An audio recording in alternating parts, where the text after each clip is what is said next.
மதுரையில் இயேசு வாழ்கிறார் ஊழியங்கள் நடத்தும் எழுப்புதல் உபவாச ஜெப கூட்டம். நாள் ஜனவரி 18. நேரம் காலை 9:30 மணி முதல் மதியம் 2:30 மணி வரை. சிறப்பு செய்தி மற்றும் ஜெபம் தீர்க்கதரிசி வின்சென்ட் செல்வகுமார். மரித்தேன், இதோ சதா காலங்களிலும் உயிரோடு இருக்கிறேன் என்று கர்த்தர் சொல்லுகிறார். உயிரோடு இருக்கிற கர்த்தாவே, நீர் எங்கே இருக்கிறீர் என்று கேட்கிறோம். நான் எங்கும் இல்லை, என்னை தேடுகிற உன் நடுவிலே உனக்குள்ள வாசம் பண்ணுகிறேன்.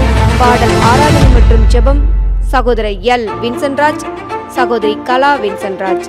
இடம் இயேசு அழைக்கிறார் ஜெபகோபுரம், bypass road, Palanganatham, BRC depot அருகில், மதுரை. தேவ பிள்ளைகளே, இந்த உபவாச ஜெபத்தில் கலந்து கொண்டு பட்டணத்தின் எழுப்புதலுக்காக இணைந்து ஜெபிக்க உங்கள் யாவரையும் அன்போடு அழைக்கிறோம். மேலும் விவரங்களுக்கு 9428000449.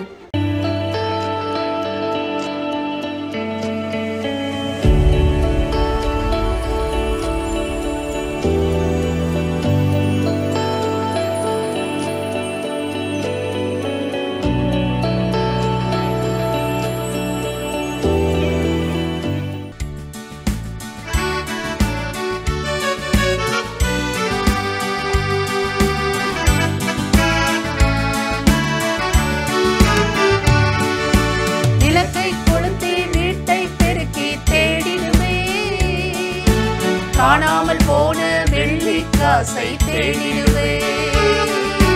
விளக்கை கொளுத்தி வீட்டை பெருக்கி தேடிடுவே.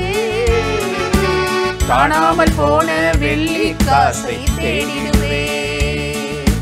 விடிவெளியே நட்சத்திரமே என் அருமை இயேசுவே. விடிவெளியே நட்சத்திரமே என் அருமை இயேசுவே. நீரே எந்தன் தேவை என்று தேடிடுவே. கண்டுபிடிக்கும் வரை ஜாக்கிரதையாய் நான் தேடிடுவே.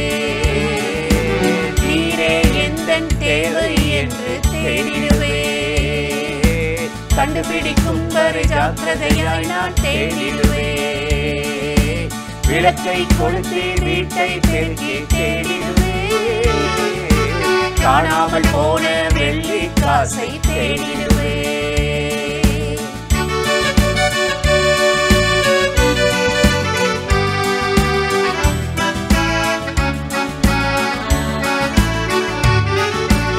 அன்பே எந்தன் வாழ்வில் இல்லை, அது இல்லை என்றால் பரலோகம் இல்லை.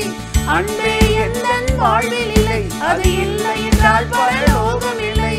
அன்பே எந்தன் இயேசுவே, பரிசுத்த ஆவியானவரே, நீரே என்னை நிரப்பிட வேண்டும் கெஞ்சுகிறேன். அன்பே எந்தன் இயேசுவே, பரிசுத்த ஆவியானவரே, நீரே என்னை நிரப்பிட வேண்டும் கெஞ்சுகிறேன்.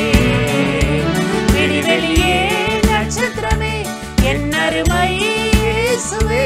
விடிவெளியே நட்சத்திரமே என் அருமை இயேசுவே. நீரே எந்தன் தேவை என்று தேடிடுவே. கண்டுபிடிக்கும் வரை ஜாக்கிரதையாய் நான் தேடிடுவே. நீரே எந்தன் தேவை என்று தேடிடுவே. கண்டுபிடிக்கும் வரை ஜாக்கிரதையாய் நான் தேடிடுவே. விளக்கை கொளுத்தி வீட்டை பெருக்கி தேடிடுவே. காணாமல் போன வெள்ளி காசை தேடிடுவே.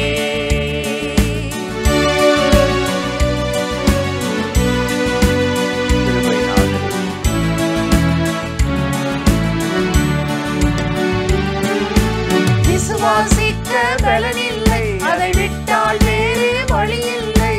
விசுவாசிக்க பலனில்லை, அதை விட்டால் வேறு வழி இல்லை. விசுவாசத்தை துவக்கினவர், விசுவாசத்தை முடிக்கிறவர், விசுவாசத்தை வர்த்திக்க வேண்டும் கெஞ்சுகிறேன். விசுவாசத்தை துவக்கினவர், விசுவாசத்தை முடிக்கிறவர், விசுவாசத்தை வர்த்திக்க வேண்டும் கெஞ்சுகிறேன். விடிவெளியே நட்சத்திரமே என் அருமை இயேசுவே. விடிவெளியே நட்சத்திரமே என் அருமை இயேசுவே. நீரே எந்த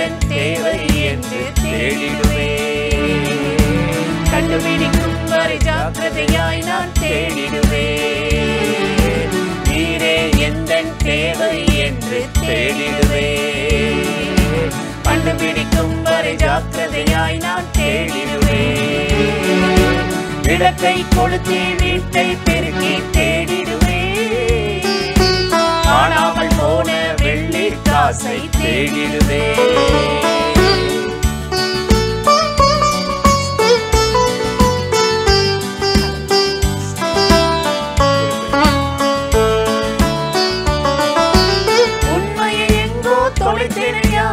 ஞானமும் நீதியும் இல்லையா? உண்மையை எங்கோ தொலைத்தேனையா? ஞானமும் நீதியும் இல்லையா?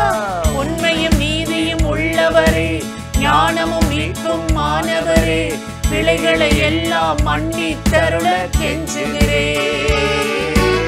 உண்மையும் நீதியும் உள்ளவரே, ஞானமும் மீட்கும் மாணவரே, விளைகளை எல்லாம் மன்னி தருள கெஞ்சுகிறேன்.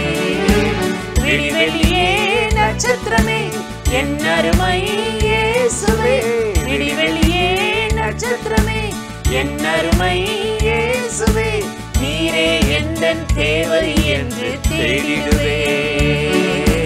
கண்டுபிடிக்கும் வரை ஜாக்கிரதையாய் நான் தேடிடுவேன். நீரே எந்தன் தேவை என்று தேடிடுவேன். கண்டுபிடிக்கும் வரை ஜாக்கிரதையாய் நான் தேடிடுவேன். விளக்கை கொளுத்தி வீட்டை பெருக்கி தேடிடுவேன். காணாமல் போன வெள்ளி காசை தேடிடுவேன். விளக்கை கொளுத்தி வீட்டை பெருக்கி தேடிடுவேன். காணாமல் போன வெள்ளி காசை தேடிடுவேன். பிரியமானவர்களே, ஆண்டவராகிய இயேசு கிறிஸ்துவின் நாமத்தில் இந்த காலை நேரத்தில் இயேசுவை தினம் பார்ப்போம் என்ற இந்த நிகழ்ச்சி மூலமாக உங்களை சந்திப்பதில் மிகுந்த மகிழ்ச்சி அடைகிறேன். மத்தேயு 6ஆம் அதிகாரம் 6வது வசனத்தில் நாம் வாசிக்கிறோம், நீயோ ஜெபம் பண்ணும்போது உன் அறை வீட்டுக்குள் பிரவேசித்து உன் கதவை பூட்டி அந்தரங்கத்தில் இருக்கிற உன் பிதாவை நோக்கி ஜெபம் பண்ணு. அப்பொழுது அந்தரங்கத்தில் பார்க்கிற உன் பிதா வெளியரங்கமாய் உனக்கு பலன் அளிப்பார் என்று சொல்லி ஆண்டவர் இயேசு இங்கு அழகான ஆலோசனை கொடுக்கிறதை நாம் வாசிக்கிறோம். நாம் ஜெபம் பண்ண வேண்டிய விதத்தை குறித்து ஆண்டவர் இங்கு நல்ல ஆலோசனை கொடுக்கிறார். நாம் அறை வீட்டுக்குள் பிரவேசித்து கதவை பூட்டிக் கொண்டு அந்தரங்கத்தில் இருக்கிற பிதாவை நோக்கி நம்முடைய வேண்டுதல்களை, விண்ணப்பங்களை, ஜெபங்களை நாம் ஏறெடுக்கிற போது அந்தரங்கத்தில் பார்க்கிற நம்முடைய பிதா வெளியரங்கமாக நமக்கு பலனளிப்பார், பதிலளிப்பார் என்று ஆண்டவர் இங்கு சொல்லுகிறார். நம்முடைய வாழ்க்கையில் எத்தனை விதமான மனக்கலக்கங்கள் இருக்கிறது, மனதிலே போராட்டங்கள் இருக்கிறது, கவலைகள் இருக்கிறது, எதிர்கால பயங்கள் இருக்கிறது, தேவைகள் இருக்கிறது. எல்லாவற்றையும் எங்கு போய் யாரிடத்தில் சொல்லுவேன்? யார் என்னுடைய வேதனையை புரிந்து கொள்வார்கள்? யார் எனக்கு உதவி செய்வார்கள் என்று தெரியாமல் தானே இந்த உலகத்தில் எத்தனையோ மனிதர்கள் நான் இனி இந்த உலகத்தில் வாழ முடியாது, எனக்கென்று ஒருவருமே இல்லை, என்னை புரிந்து கொள்ளவோ, எனக்கு அன்பு காட்டவோ, என்னை நேசிக்கவோ, என்னை நல்வழிப்படுத்தவோ யாரும் இல்லை என்று சொல்லி தவறான வழிகளுக்குள் போய்விடுகிறார்கள், தவறான முடிவுகளை எடுக்கிறார்கள். இனி நான் வாழ முடியாது என்று தற்கொலை செய்து விடுகிறார்கள். ஆனால் உங்களுக்கும் எனக்கும் ஒரு ஆண்டவர் இருக்கிறார். அவர்தான் இயேசு கிறிஸ்து. அவர்தான் சொல்லுகிறார், அந்தரங்கத்தில் பார்க்கிற உன் பிதா உனக்கு பலன் அளிக்கும்படியாக உன் வேண்டுதல்களை, உன் கண்ணீர்களை, உன் கவலைகள், பாரங்களை அவரிடத்தில் நீ சொல்லிவிடு, ஜெபம் பண்ணு. நீ அப்படி ஜெபம் பண்ணுகிற போது அந்தரங்கத்தில் பார்க்கிற உன் பிதா உனக்கு வெளியரங்கமான பலனை, பதிலை தருவார். உன் வாழ்க்கையில் இதெல்லாம் நடக்குமா என்று நினைத்து கொண்டிருக்கிறாயோ அந்த காரியத்தை ஆண்டவர் நிறைவேற்றி காண்பித்து உன் வாழ்க்கையில் உன் ஜெபத்தை கேட்கிற தேவன் என்பதை அவர் நிரூபித்து நடத்த அவர் வல்லவராக இருக்கிறார். வேத புத்தகத்தில் எசேக்கியா ராஜா ஒருவர் இருந்தார். அவருக்கு திடீரென்று வியாதிப்பட்டு வேதனைப்பட்டு இருக்கும்போது தீர்க்கதரிசியை ஆண்டவர் ஏசாயாவை அனுப்பி உன் வீட்டு காரியத்தை ஒழுங்குபடுத்து, நீ மரிக்கப் போகிறாய் என்று ஆண்டவருடைய வார்த்தையை சொல்லி அனுப்பினார். இந்த ஏசாயா அறிவித்து விட்டு வீட்டை விட்டு கடந்து போகிற போது இந்த எசேக்கியா ராஜா அந்தரங்கத்தில் தன்னை பார்க்கிற தேவனை நோக்கி சுவர் பக்கமாய் திரும்பி ஏராளமாய் கண்ணீர் வடித்து மிகவும் அழுது ஆண்டவரை நோக்கி கெஞ்சினானாம். ஆண்டவரே, நான் மரிக்கத்தான் வேண்டுமா? நான் வாழ முடியாதா? ஒரு வழியுமே இல்லையா? என்னை காப்பாற்ற ஒருவரும் இல்லையா என்று சொல்லி என்னவெல்லாம் சொல்லி கதறி இருந்திருப்பானோ. அந்தரங்கத்தில் பார்க்கிற பிதாவை நோக்கி அவன் ஜெபம் ஏறெடுத்த போது அந்த தீர்க்கதரிசி அந்த அரண்மனை முற்றத்தை விட்டு கடந்து வருவதற்குள், அந்த வாசலுக்குள் வருவதற்குள் ஆண்டவருடைய வார்த்தை உண்டாகிறது. அந்தரங்கத்தில் எசேக்கியா என்னை நோக்கி அழுது விட்டான். கண்ணீரோடு கூட தன்னுடைய இரக்கம், என்னுடைய இரக்கம் அவனுக்கு வேண்டும் என்று கேட்டுவிட்டான். திரும்பிப்போ, அவனிடத்தில் சொல்லு, உன் ஆயுசு நாட்களில் 15 ஆண்டுகளை நான் கூட்டி தருவேன் என்று அவனிடத்தில் போய் சொல்லு. நான் உன்னை குணமாக்குவேன், உன் கண்ணீரை கண்டேன், உன் ஜெபத்தை கேட்டேன் என்று சொல்லிவிடு என்று சொல்லி அந்த ஏசாயாவை திருப்பி ஆண்டவர் அனுப்பினார். அந்தரங்கத்தில் அவன் ஏறெடுத்த ஜெபம் யாருக்கும் தெரியாது. ஆனால் கர்த்தராகிய தேவன் அதற்கு பலன் அளித்து, பதில் அளித்து அந்த எசேக்கியாவின் வருஷங்களை, ஆயுசு நாட்களை 15 ஆண்டுகள் கூட்டி கொடுத்து நலத்தோடு சுகத்தோடு வாழும்படியாக ஆண்டவர் செய்தார். இன்றைக்கு உங்கள் வாழ்க்கையில் அந்தரங்கத்தில் யாருக்கும் தெரியாமல் அழுது கொண்டிருக்கிறீர்கள் அல்லவா? யாருக்கும் தெரியாமல் உங்கள் விண்ணப்பத்தை மனதில் நீங்கள் பேசிக்கொண்டிருக்கிறீர்கள் அல்லவா? தேவனாகிய கர்த்தாவே, என் விண்ணப்பத்தை கேளும், என் ஜெபத்தை கேளும் என்று கதறிக்கொண்டிருக்கிறீர்கள் அல்லவா? அந்தரங்கத்தில் பார்க்கிற உங்கள் பிதா, உங்கள் ஆண்டவராகிய இயேசு கிறிஸ்து உங்கள் கண்ணீரை காண்கிறார், உங்கள் கதறலை கேட்கிறார். நீங்கள் கடந்து போகிற துயரத்தின் பாதையை அவர் அறிந்தே இருக்கிறார். உங்களுக்கு வெளியரங்கமான பலனை அவர் கொடுக்க போகிறார். அதனால்தான் ஆண்டவரை நோக்கி நாம் ஜெபிக்க போகிறோம். ஆண்டவர் சொன்னபடி நம்முடைய மனதின் பாரங்களை, கவலைகளை இயேசு கிறிஸ்துவின் பாதத்தில் வைத்து நாம் ஜெபிக்கும் போது கர்த்தர் நமக்கும் அதே அற்புதத்தை செய்வார். ஆண்டவரை நோக்கி நாம் இப்பொழுது ஜெபிக்கலாமா? ஸ்தோத்திரம் ஆண்டவரே, உம்மை நன்றியோடு நாங்கள் துதிக்கிறோம். இந்த காலை நேரத்தில் கர்த்தருடைய நாமத்தை துதித்து ஸ்தோத்தரித்து மகிமைப்படுத்துகிறோம். ஆண்டவரே, நீ ஜெபம் பண்ணும்போது அறை வீட்டுக்குள் பிரவேசித்து கதவை பூட்டிக் கொண்டு அந்தரங்கத்தில் இருக்கிற உன் பிதாவை நோக்கி ஜெபம் பண்ணு என்று சொன்னீங்களே. ஆண்டவரே, யாரெல்லாம் இந்த வார்த்தைகளை கேட்டு விசுவாசித்து ஆண்டவரே இன்று முதல் என் ஆண்டவர் என் இருதயத்தை பார்க்கிறார், அந்தரங்கத்தை பார்க்கிறார், என் இருதயத்தின் வேதனையை பார்க்கிறார் என்று அறிந்து உம்மை நம்பி நான் ஜெபிப்பேன் என்று தீர்மானிக்கிறார்களோ அத்தனை பேரையும் நீர் ஆசீர்வதிக்கும்படியாக உம்மை நோக்கி ஜெபிக்கிறோம். எந்தெந்த காரியங்களில் அந்தரங்கத்தில் அவர்கள் அழுது கொண்டிருக்கிறார்களோ, வெளியில் சொல்ல முடியாத துயரங்கள், மனக்கவலைகள், பாரங்கள், வியாதிகள், பண நெருக்கடிகள், கஷ்டங்கள், எதை சொல்லி அவர்கள் அந்தரங்கத்தில் அழுது கொண்டிருக்கிறார்களோ அத்தனை காரியத்தையும் கவனித்து கேட்கிற தேவன் ஆண்டவரே, அவர்கள் குரலுக்கு நீர் செவி கொடுக்கும்படியாக நாங்கள் ஜெபிக்கிறோம்.